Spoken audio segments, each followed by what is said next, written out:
Vince McMahon on the Pat McAfee Show last night. That was a trip, wasn't it? Oh, yes. It was, first of all, before we dive into everything that Vince said, I've got to say Pat's quite good, isn't he? He's quite good at it because there was enough flattery, but then he'd come in with a few hard-hitting questions and they had a bit of a scary laugh. Now, a few people have said the opposite to you. I know. And were very cutting about Pat McAfee's interview technique. And I think the issue is that we compare it so much to Vince's last big interview, which was with Steve Austin on the Broken Skull session. So a lot of comparisons being drawn to that, where Austin was very heavy-handed. But Austin can get away with that. I think if Pat had adopted a similar line of questioning, he'd have got less out of Vince than he did the way he did it. Yeah. You got to mix it up, and I agree. I think that there was a lot of stuff that he approached very well, and we got a lot of interesting stuff out of it, didn't we, Jack? We certainly did, and we're going to talk about all of them right now. Get us started. So what do we learn? Well, I sort of try to order this in sort of terms of like importance. What's the big news coming out of the interview, and then we'll talk about some of the more strange things later on.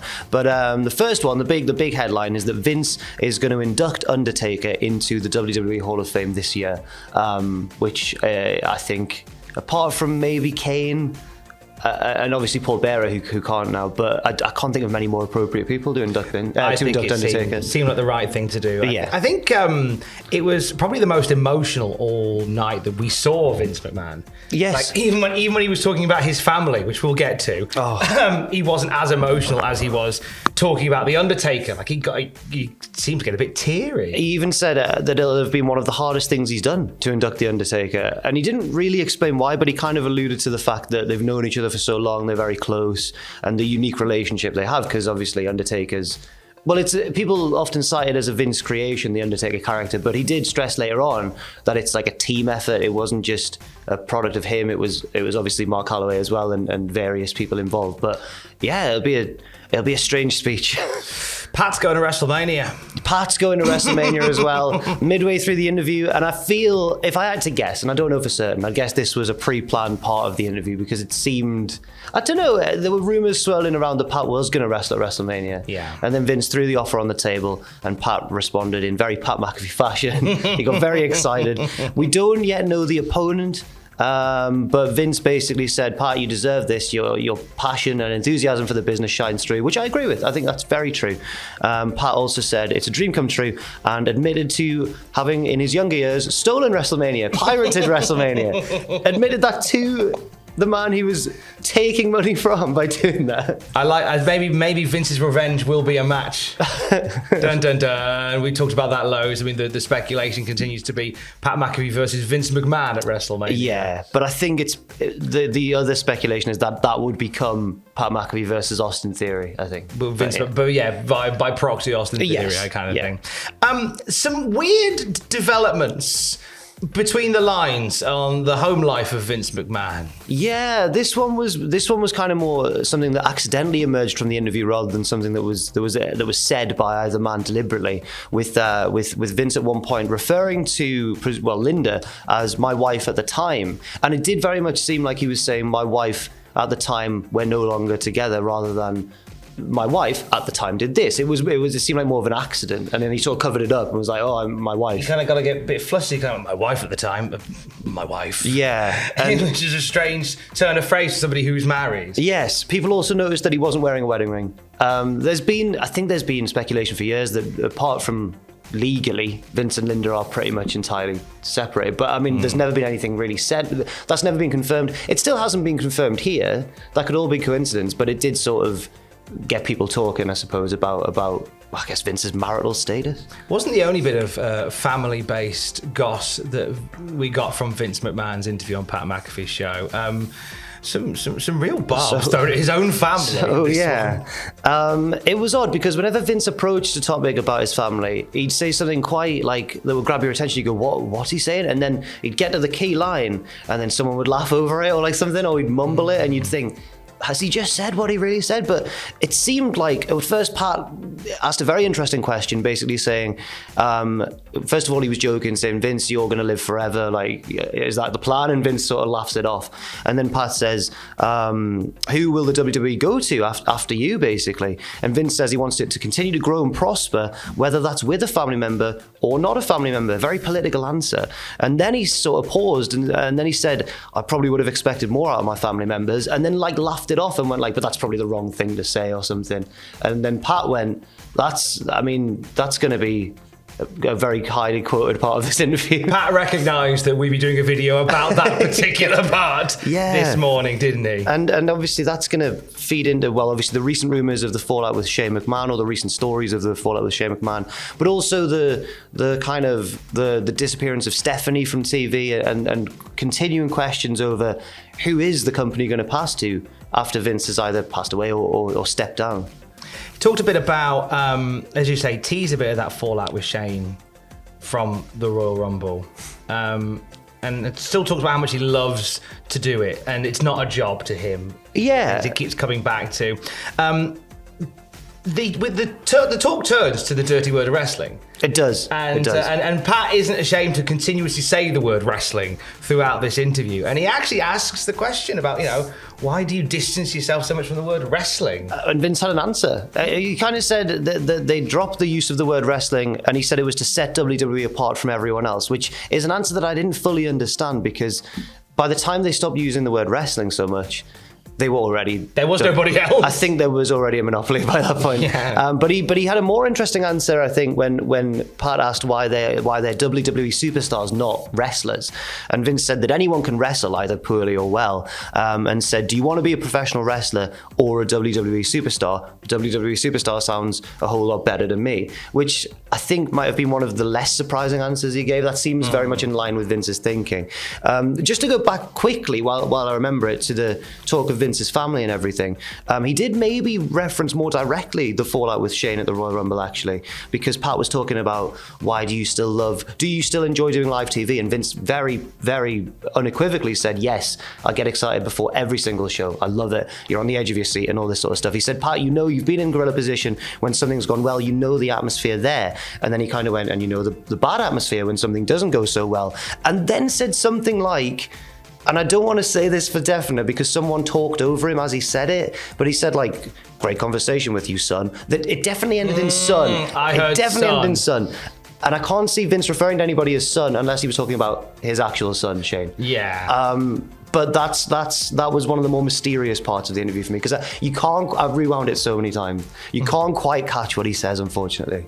Talking of sort of competition with WWE, the competition that they were no longer against when they decided to try and up the competition by changing the word wrestling. Yes. Pat specifically mentioned WCW, mentioned Impact Wrestling, and mentioned AEW. Yes, and said, the line of questioning was something along the lines of, people have often said Vince McMahon excels or becomes a different person when there's competition. Why is that? Vince kind of dodged the question. He said he thinks he's wired differently to most people. I think I'd agree with that. And said that, I like confrontation. He likes confrontation. And apart from that, kind of danced around it. He didn't seem to want to dwell on it very long. He certainly didn't comment on any of those promotions specifically, certainly not AEW as well, which I think people were waiting for. Like, is he going to acknowledge AEW? But he didn't. But Pat did, so fair play to Pat. We've all had a little chuckle at the use of the word stupendous yes. around WrestleMania. It just seems to be a word that was just plucked out of the air. He gave the story behind that as well, didn't he? Do you know what? I thought fair enough, because we have all ridiculed stupendous, but on the other hand, we've all been talking about it. Yeah. And Vince said he loves branding, he loves marketing, and thinking about what can make each WrestleMania unique. He then went on to say, stupendous isn't an everyday word, so it catches people's attention. Whether that was the intention behind it initially, I'm not convinced, but I do have to agree with his point that we have been talking about it because of the word stupendous. They touched on some of the more difficult decisions that Vince McMahon makes, and certainly he's the one that people look to when things like mass releases happen, and pushes, whether for the right or wrong reasons, take place as well. And they addressed that as well. They addressed the releasing of wrestlers. Yeah, big decisions generally. Pat was like, how do you make these big, often decisions that make people think you haven't got a heart or that you're heartless. And Vince stressed, and this was a common theme all the way throughout the interview, that it's what's best for the audience. Something that was one of the most similar bits to his Austin interview. That he kept saying that in the Austin interview as well, and everyone said, well, a lot of the decisions don't seem like they're the best for the audience, Vince. But he carried on that line here, that sort of tack, and said when WWE went public, it made him a better businessman because then he could separate the decision-making process. He could make decisions more with his head over his heart because he had shareholders and investors to think about, and he just couldn't afford to let emotion dictate some of the decisions he made. I felt like there's a bit of contradiction in some of the things that Vince said, because at some points, surprisingly, at some points he would say, oh, it's the audience that decides. But then some of the rhetoric of the interview was, if I know something, I'm strong-minded enough, I'm going to follow through regardless. You have to be a leader. You have to lead. That's it. Yeah. So it's like, I listen to what people say, but also I don't listen to what other people say. Yeah. That kind of kept coming round and round again. He also brought up focus groups as well, on that same theme of the audience dictating everything that they do. He said that they use focus groups all the time to get audience feedback. And then Pat asked a very good question and said, so what did you do during the pandemic? Because there was no audience to get feedback from. And Vince, well, first of all, put over the wrestlers, saying they did a tremendous job. Because when you're wrestling in front of a live crowd, you can feed off them, you can listen to them and pace the matches because of that. But then in terms of getting feedback from an audience, Pat said, did you turn to social media? And Vince gave a very interesting answer, saying that it was consulted a little bit in the absence of a live crowd, but then he said, and this is a direct quote, a portion of the internet audience can be relatively biased and a bit harsh, which is an understatement, I think. But he said, so I don't listen to any of those. By any of those, I think he meant any of those with the views that he mentioned, the biased or harsh views. I've seen a few people mention the focus group things, and I feel like that wasn't meant. My personal reading of that was, I don't think he meant it literally as a focus group. Okay. I think he meant as in, like, we have focus groups every night, i.e. a crowd every night. Oh, I've got you. I think that's what he meant. I can imagine it's like a metaphor, right? Yeah, okay, like he says, the focus group is the crowd cheering and booing. I can't believe I've misread that. Despite the fact that the crowd would cheer, like, Cesaro. Yeah, Cesaro. The focus group is wrong. Yeah. Cesaro didn't get brought up, but he was a big talking point of the Austin interview, of course. And now Cesaro's been released. I wonder whether they do not mention brass rings and Cesaro. Yeah. They did mention Saudi Arabia. Yes, Pat asked about the relationship with Saudi Arabia and whether the culture is becoming more progressive over there, which I think is a question maybe above Vince's station. I don't know if Vince McMahon is sort of geopolitically qualified enough to answer that question. However, he kind of dodged it. I think Pat wanted him to talk about the regime, but Vince kind of just talked about the Saudi Arabian fans rather than the regime, saying they're just like any other WWE fans and are just as enthusiastic, which is true. We've seen that at Crown Jewel and shows like an Elimination Chamber most recently. He said that people all over the world love Western culture, just not necessarily Western governments, which I found interesting. It sounded like a controversial viewpoint, but also quite an insightful one. I was like, oh, that's a little bit. Is Vince like a deep thinker or something? What's going on? I don't know. It did sound a little bit. There were some other little nuggets of goodness that came through. A lot of gratitude from Vince. Yeah, one of the biggest senses I got from watching the interview was that Vince is generally, in his own kind of weird, warped way, sort of a more positive person than I thought he would be. In an odd way. Like, he can still clearly be very uncompromising and very, very difficult to work with. But there was a general theme of gratitude throughout the interview. He put over the wrestlers, the crew, and the production team several times, and specifically mentioned the fact that they spend a lot of their lives on the road away from home. He called it a family as well, and he said we're the largest traveling show in the world, and seemed genuinely grateful for everybody who, for all the pieces that come together and help make his business come alive, basically. Pat started the interview going into and asking questions about Vince's upbringing. Yeah, he did. Straight in there. And Vince cited it as a reason. It was kind of an old school mentality, probably not the most healthy, I guess, if you're going to psychoanalyze him, but he was saying, like, he survived his really rough upbringing, so that's why he's so mentally tough these days, and said that these days, to be honest, he seems to be in a happier place. Said how much fun he still has doing his job. Says how he's kept doing it for all these years because it's still a privilege to him. He also mentioned some old stories from his childhood or from his youth, which were strange, like the one about how he didn't have enough grades to graduate when he was a student, so he found the home addresses of 2 college professors and asked them to change his grade, and one did, and then then one didn't and threatened to call the police. But Vince said, I've got nothing to lose, so he stayed. And the professor eventually did change the grade, and that's how Vince graduated. And I believe he got like a round of applause for that. I was like, yeah, excuse me. Shouts out for threatening people. Yeah, I thought, oh, that was a bit odd, but okay. Vince would get threats himself as he got older, wouldn't he? Vince told a bizarre story, Tom. I don't know, I hope people who saw it will. I stopped listening for like 2 seconds, right?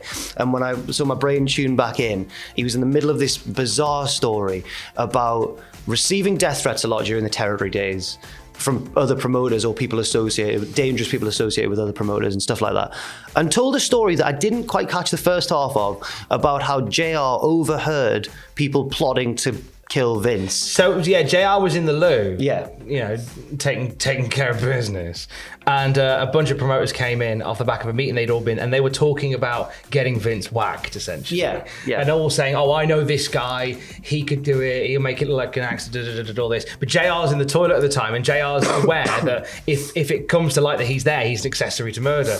And Vince, for Vince, the fun part is JR lifting up his legs so no one sees him in the stall whilst making death threats about him. Again, another little insight into the mind of Vince. For Vince, that's the funny part. We know that Vince, JR was hiding in the loo. We know that Vince loves toilet humor. He loves toilet humor. And dark humor, and this was like a perfect intersection of the two. But he did say that this was before JR worked for him, so this must have been in the territory days, I suppose. I think JR told him like 5 years after they'd started working together. Oh, by the way, everybody was going to kill you. Sorry, go on. I was going to throw back and say that there was quite a lot of love for some of the former stars from Vince as well. So various superstars were mentioned, big names as well that you'd expect, I guess, any interviewer worth his salt to drop in an interview with Vince McMahon.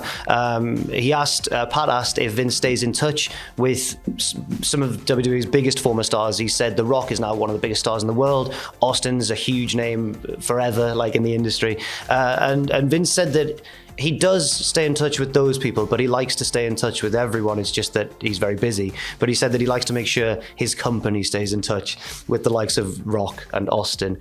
He was also asked about Brock Lesnar and stressed that Lesnar is very intelligent, contrary to what a lot of people might think just by looking at him or just on first impression. Apparently, Brock is a very intelligent guy. And then there was some more humorous elements of the interview as well. Funny jokes. Yeah, well, Pat brought up, I love Pat for asking this question. He just brought it up. He said, you tore both your quads at the 2005 Royal Rumble. I remember watching that live and I was just like, why is it sat on the floor of the ring? That's sat on the canvas. That's weird. Vince cracked a bit of a one-liner here. Said, not many people can sever both quads at the same time. That takes talent. Bands. All the bands. There's a bit about like Vince's sort of daily routine. And you know how I always talk about, I'm up at 4 a.m. cracking. Right, I'm going to shut up from now on.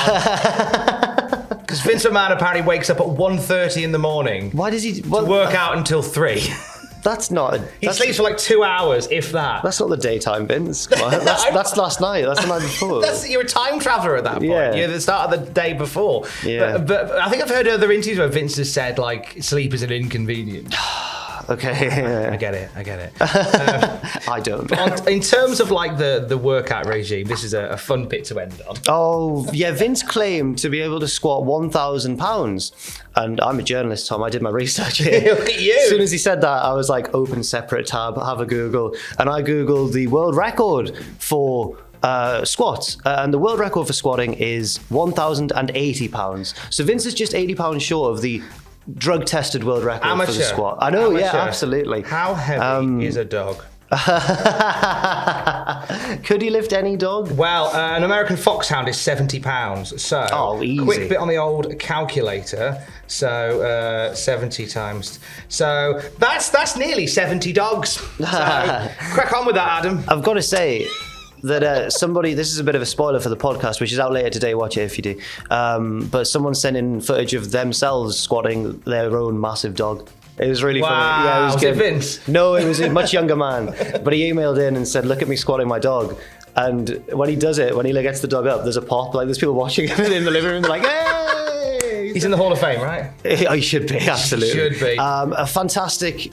Well, a fantastically insightful interview. Yes, I think so. The review from Alex, my good lady who watched it with me, was the longer this goes, the more I'm freaked out by it. Yes. that's a good statement from a non-wrestling fan. You sent me a message midway through the interview because we were both watching it at the same time, and you said, I love the fact that Pat tried to wrap this up 30 minutes ago. Yeah, he did. Vince just kept going, man. It's just like Vince was having a lovely day. He was, yeah. So those are some of the points. You know, if you haven't got an hour to watch it, we've given you it in hopefully less than an hour. Yeah. I haven't kept track of time. But more news throughout the day at cultaholic.com and at youtube.com/cultaholic. Stay safe. Love you. Bye.